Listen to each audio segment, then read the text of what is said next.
если Путин будет продолжать в этом же ключе, то есть и Трамп будет отвечать так же, как он начал это делать несколько недель назад, в этом случае опасность для Путина исходит не со стороны Украины, а исходит со стороны тех, кто сегодня живет в России и даже являются какими-то соратниками Путина.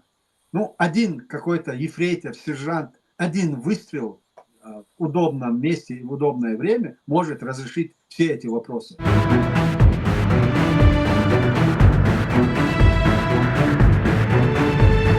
Трамп окончательно разуверился в том, что он сумеет закончить войну в Украине.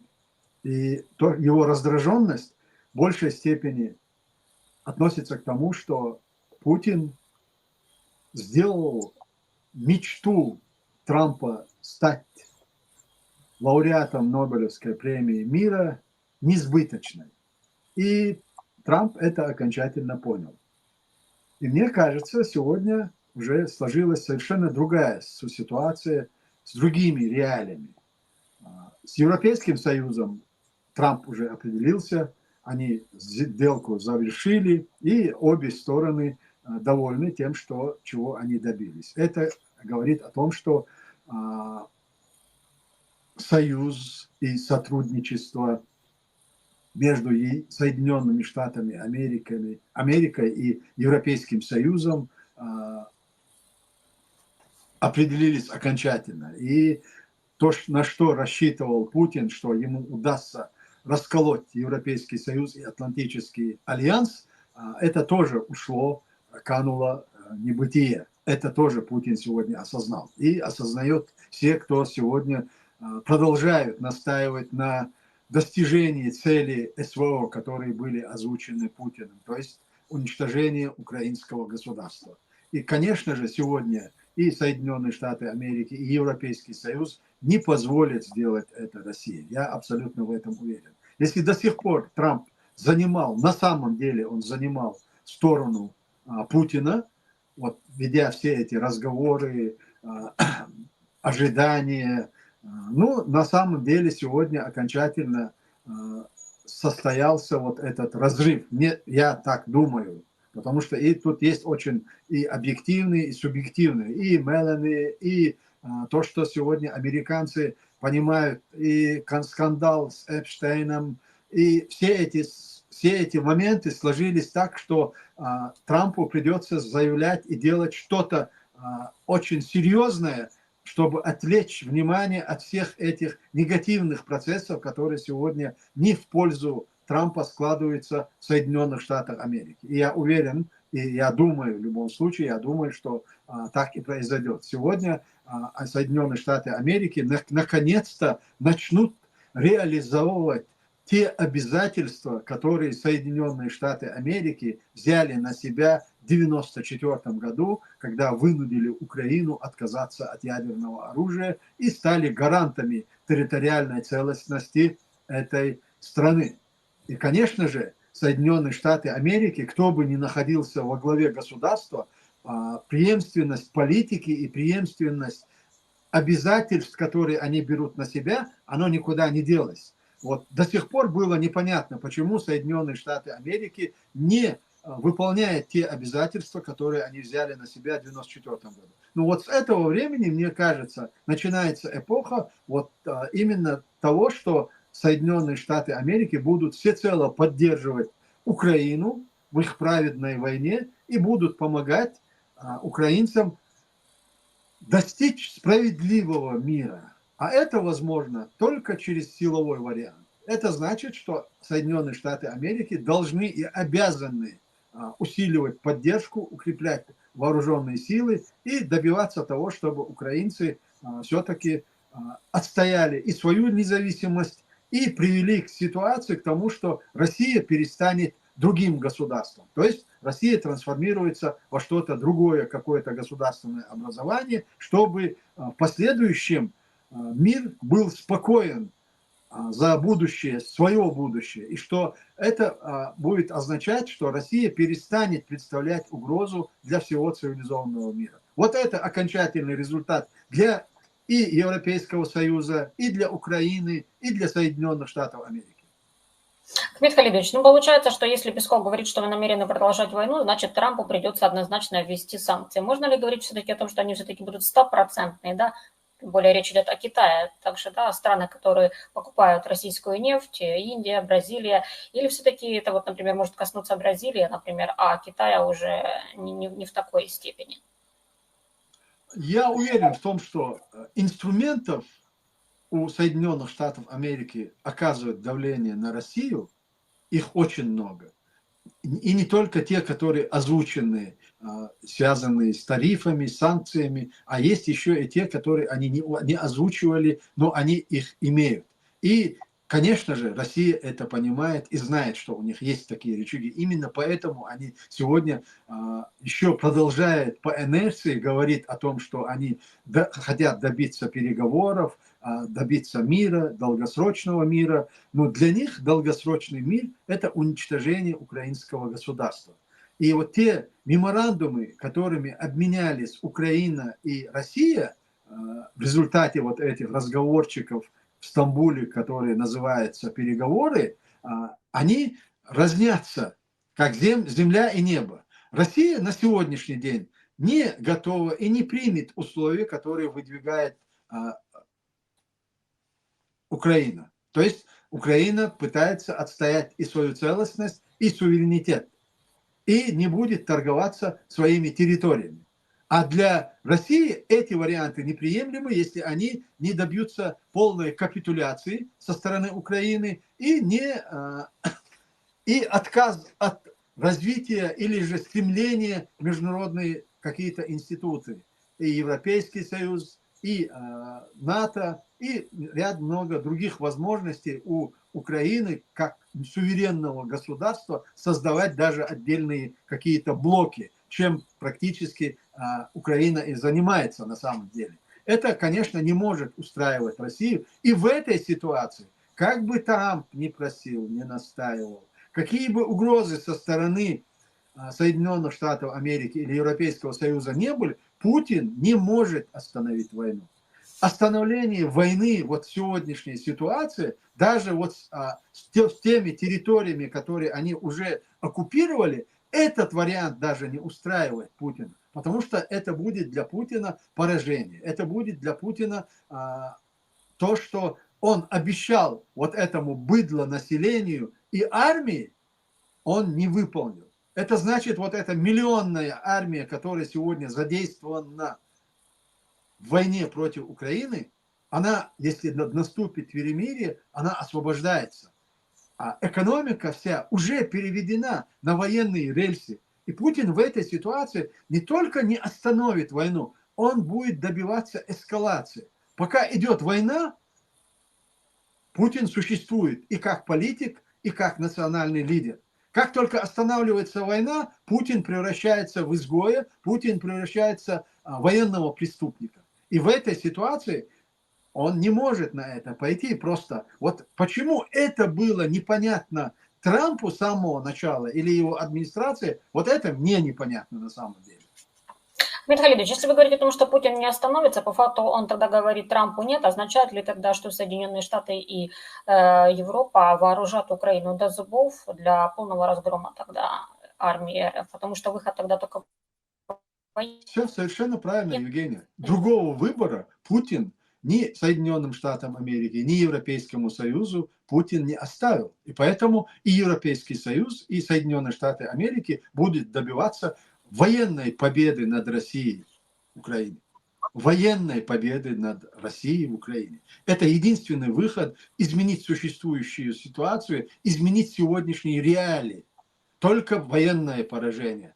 И в этом случае, я думаю, что это будет означать достижение долгосрочного мира. Может, я повторяюсь, но только таким путем может и Европа, и международное сообщество в целом говорит о стратегической безопасности нашей планеты.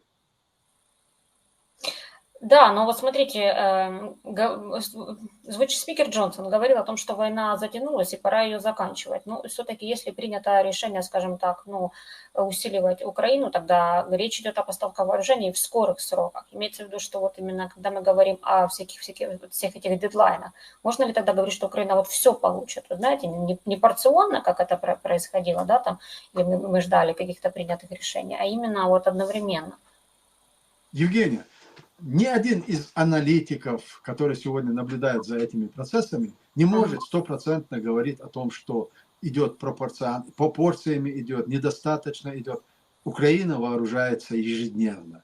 Ежедневно, ежечасно логистика работает. Есть вещи, о которых нельзя говорить или не надо говорить, или не говорят во время войны. Я понимаю, что постоянные заявления о необходимости, о недостаточности вооружения, которые исходят и от военных, и где-то даже намеками от политического руководства, это с одной стороны операция прикрытия. Именно потому, что идет очень активная фаза обеспечения вооружением. Работает логистика 24 часа в сутки. Ни на одну минуту доставки и поставки оружия, вооружения в Украину не прекращается. Украина с каждым днем становится все сильнее и сильнее. Это задача, стратегическая задача тех, кто сегодня понимают, какая угроза исходит от России. Поэтому, может, мы не все будем знать и не все будем знать. И да, наши опасения, что есть сложности на фронте, на линии фронта, там какие-то успехи очень незаметные, очень неприметные, очень малые успехи в достижении оккупации территории с огромнейшими невосполнимыми потерями, которые несет Россия. И все это на самом деле работает в копилку Украины, с тем, чтобы Украина одержала военную победу над Россией. Я об этом говорил с самого начала. Просто дело в том, что другого выбора, кроме как победить Россию в этой войне, Путин и Россия не оставили остальному миру. Просто другого выхода нету. Да, то, что вот этот спасательный круг, который бросил Трамп не только Путину, но и всей России, чтобы она сохранилась в тех же границах, но даже где-то расширила свою территорию, это уже осталось в прошлом. Путин не пошел на это, потому что он не мог пойти на первые условия, о которых говорил Трамп. 30-дневная остановка военных действий. На это Путин не мог пойти, а по-другому говорить о стратегической стабильности или о долгосрочном мире невозможно. Хотя они попытались вот этот процесс подменить под фарс, который проходил в Стамбуле. Ничего подобного с реальными переговорами все это не имело. Обмен военнопленными или какие-то гуманитарные акции, они выполнялись и до этого. Обмены шли. Ну, может быть, не в том количестве, которым мы наблюдали. А для России это было выгодно заполучить там 1500, 2000 новое пушечное мясо. Это же не та ситуация, которая сложилась в Украине. Украинские военнопленные, они проходят реабилитацию, кто-то уходит на постоянный резерв. А в России все, кто были в плену и попадают обратно на территорию, они проходят переподготовку и направляются обратно на передовую. Вот почему Путину это нужно. И при этом он это подавал как политический процесс. Вы знаете, у нас есть опыт, как Россия подменяет реальные политические процессы под вот надуманные свои провокации. Мы, когда шла Первая война, и особенно Вторая война, когда в Страсбурге, в парламентской ассамблее где-то поднимался вопрос о необходимости политическими методами разрешить этот конфликт, Путин сказал, да, все, мы будем заниматься и решать эту проблему именно политическими методами. И что он сделал? Что подразумевал Путин под политическими процессами для России? Это изменить Конституцию, то есть ликвидировать правовую основу чеченского государства, принять новую конституцию. Он говорил о том, что они выводят избыточные силы с территории России, на что настаивала Европа, Европейский Союз. А это была элементарная ротация. Он менял свои истрепанные силы на территории Чеченской Республики на свежие силы. И они показывали по телевидению ролик, вот как уходят солдаты с территории, а вот с другой стороны, сколько сколько сот тысяч техник и войска вводятся на территорию, они это закрывали. И Европа тогда это принимала как политический процесс. И Путин рассчитывал именно на это, когда он или сейчас он рассчитывает, когда Песков говорит, или Путин говорит, да, мы настроены на политическое урегулирование, это имеется в виду, они настроены на по-своему, на свой лад, на свое видение. Уничтожение украинского государства, это тоже, с одной стороны, и военный, и политический процесс. Именно вот об этом политическом процессе и переговорах говорит Россия в Стамбуле, когда они встречаются, и это показывает Трампу, вот видите ли, Трамп добился, они, по их мнению, Трамп должен был успокоиться и успокоить своих избирателей, которые его избрали, слушая его обещание прекратить войну. И, конечно, в этой ситуации Трамп, может быть, и продолжал бы так делать, если бы не в ближайшее время выборы, которые должны пройти в Соединенных Штатах Америки. И, может быть, все обстоятельства, которые сегодня сложились вокруг Трампа, и со скандалами, и с тем, что он действительно уже разуверился, что Путин может пойти на какие-то реальные шаги для достижения мира, это все сработало на украинскую копилку и на пользу нашего общего дела. Ахмед Халидович, а заявление Медведева о том, что он говорит, что ультиматумы Трампа – это шаг к войне с его собственной страной, то есть это серьезно, они готовы тогда воевать и рассматривать конфронтацию тогда с Соединенными Штатами Америки. Ну да, это даже звучит, знаете, так, но тем не менее. Давайте не будем ублажать Медведева, этого алкоголика, комментируя его какие-то высказывания. Ничего общего с реальностью, которая сложилась в самой России, в международных делах, это не имеет. Ему просто нужно что-то говорить и что-то доказывать, что он еще живой. Поэтому я не думаю, что что-либо из того, что он сказал, реально мы должны комментировать даже. На этом фоне что произошло? Курс рубля до минимума тоже уронил, собственно, эти заявления от Трампа. Можно ли считать, что это тоже и с тревожным сигналом? Вот то, о чем мы говорили, да, вначале, что у американцев очень много инструментов давления на... Вот этот же случай не был прописан ни в каких санкциях и ни в каких этих моментах, да. Но, однако, одно заявление Трампа, оно отразилось на реалиях, экономических реалиях. И поэтому там очень много таких моментов и таких рычагов давления, которые может изменить существующую реальность самой России в окружении Путина. Вот те разговоры, чем они были опасны, когда Трамп говорил, я поговорил с другом Володей, с Владимиром, мы очень прекрасно поговорили, он усиливал окружение Путина. Он тем самым мобилизовывал российское население на продолжение войны. Он тем самым развеивал возможные угрозы для ближайшего окружения в экономическом плане. Вот это вред, который был нанесен. Ну, постепенно, вот своими обратными, противоположными заявлениями, Путин, вернее Трамп, как раз-таки и разрушает именно вот это, то, что он создал сам. Вот это очень важный момент, и я думаю, чем больше сейчас Трамп будет обращать внимание и говорить конкретно о том, что он намерен делать, если даже не говоря о конкретнике, ну, что он недоволен и что он не поддерживает вот ситуацию, которая происходит в Украине, и что его это очень сильно расстраивает. Вот эти даже заявления будут иметь очень сильное влияние на ситуацию, на внутреннюю ситуацию в России и в международных делах, и во внешней политике. В Украине есть такой специалист по радиотехнологиям Сергей Бескрестный, позывной у него «Флэш», и он, значит, анализировал видео с Путиным и его охрана, и заметил, что охрана Путина ходит с FPV-перехватчиками. То есть они допускают, что даже FPV-дрон может прилететь тогда. FPV просто, да, дрон.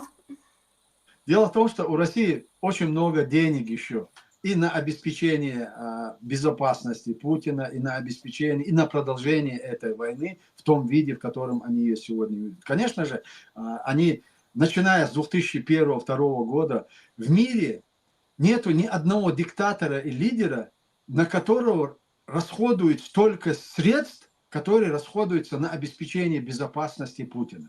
И с каждым годом, с каждым разом вот расходы увеличиваются, и тем самым они даже выдумывают всякие вещи. Если они построили железную дорогу под землей, чтобы довозить Путина до Кремля, мы понимаем, что это происходит и какие средства тратятся. Да? Это из области фантастики, на самом деле, что делается вокруг Путина. А сейчас вот эти вот риски, да, для его жизни, вот они возрастают, учитывая, как бы, ну, вот все вот эти вот заявления международных? Они возрастают не со стороны Украины или НАТО. Они возрастают со стороны окружения Путина. Со самой внутренней ситуации может складываться так, что если Путин будет продолжать в этом же ключе, то есть и Трамп будет отвечать так же, как он начал это делать несколько недель назад, в этом случае опасность для Путина исходит не со стороны Украины, а исходит со стороны тех, кто сегодня живет в России и даже являются какими-то соратниками Путина. Ну, один какой-то ефрейтор, сержант, один выстрел в удобном месте и в удобное время может разрешить все эти вопросы. Я имею в виду, не Россию изменит, Россию должна изменить Украина. А ситуацию и повод для изменения самой России будет ликвидация Путина. И это произойдет только в том случае, когда те, кто сегодня находится в окружении Путина и понимают, что Россия – это конец, что это катастрофа, продолжение войны, в этом случае они нейтрализуют, ликвидируют Путина. Или реально ликвидируют, или его выведут из игры. Мы же уже сколько времени наблюдаем за тем, что Соловей говорит, что Путин мертв и труп лежит в холодильнике. Это неспроста. Соловей находится в самой России. Однако ни силовики, никто ему не запрещает делать эти заявления. То есть чекисты рассматривают все варианты. Абсолютно все варианты предусматриваются с тем, чтобы в нужное время использовать этот или другой случай, или этот вариант, или эту корзину. Там, как они говорят, они все яйца в одну корзину не ложат. Их много, этих корзинок, которые они в последующем могут использовать. Опыт у них в этих вещах огромнейший, просто огромнейший.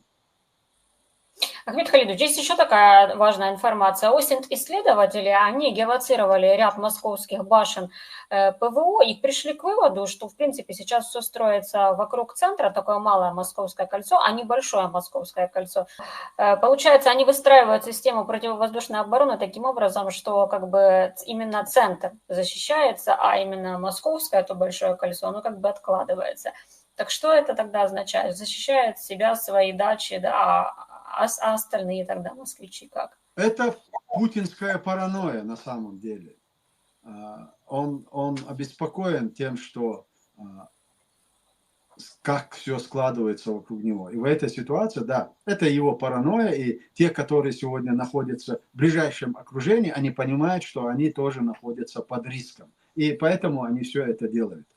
Ну, ровным счетом это не будет иметь никакого значения, если система, я всегда подчеркивал, что в России управляет система. Если система примет решение, что нужно изменить ситуацию с тем, чтобы сохранить Россию хотя бы вот в тех границах, они завершат эту работу, независимо от ПВО или от каких-то, или личной охраны Путина. Это будет решено, это будет сделано решением системы. И вот это решение не может отменить никакая служба безопасности Путина.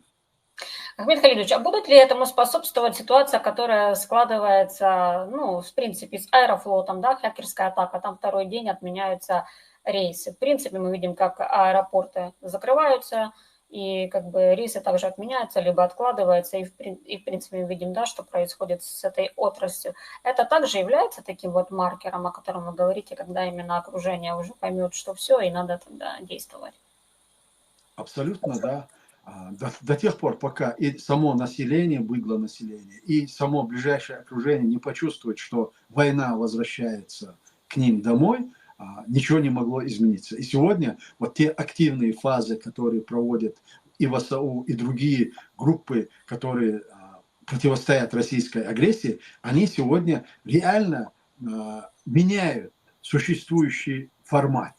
Существующий формат на поле боя, существующий формат между отношениями, существующий формат международного сообщества по отношению к этой войне. И самое главное, сами русисты начинают понимать, что война идет у них дома. Вот чем больше будет осознание у быдла населения, что они на войне, тем быстрее все это закончится. И именно вот эти факторы могут повлиять на то, о чем мы с вами говорили, Евгений, чтобы изменить существующий формат власти и изменить политику и стратегию в политике, необходимо кого-то наказать. И кто-то должен быть крайним. И этим крайним может стать только Путин. И только Путин должен быть крайним с тем, чтобы спасти всю систему, которая управляет Россией уже несколько веков.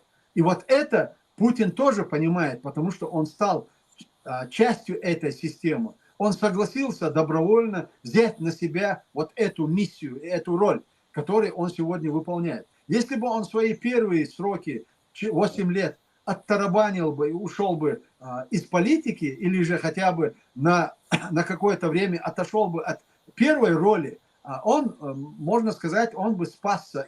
Но так как он принял и обменял свою свободу и свою жизнь на будущее, вот на то, чтобы оставаться у власти и представлять эту систему, вот этим самым Путин себе подписал вот этот приговор, который сегодня, если проиграет России в Украине, козлом отмщения будет именно Путин. И вот убрав Путина с политической арены, вот эта система начнет разговаривать совершенно по-другому. Мы это знали, мы тоже это происходили. Когда заканчивалась Первая война, когда мы их вынудили признать нас как силу и военную, и политическую силу, они пошли на переговоры, на открытые переговоры. Нас принимали в Кремле, приезжали в Чечню, нас уже признавали как субъект. Но это был ход, потому что им нужен был перерыв. С Украиной другая ситуация. Мы были оставлены один на один с Россией, и весь мир тогда подчеркивал, что мы внутреннее дело. Но физически в тот момент Россия не могла продолжать Первую войну, или она понесла бы колоссальные потери. Мы заблокировали более 70 тысяч российских военнослужащих на территории республики, в 3 городах и в других местах их дислокации. И они были вынуждены. И мы сегодня, когда говорим, что Путин и Россия, даже не Путин, Россия понимает только силу, то, что президент Зеленский с самого начала в своей программе изложил мир через силу, справедливый мир через силу, вот эта концепция только будет работать. И вот это предложение, и вот этот вариант, возможно, положит конец и войне, и обеспечит долгосрочный мир во всем мире.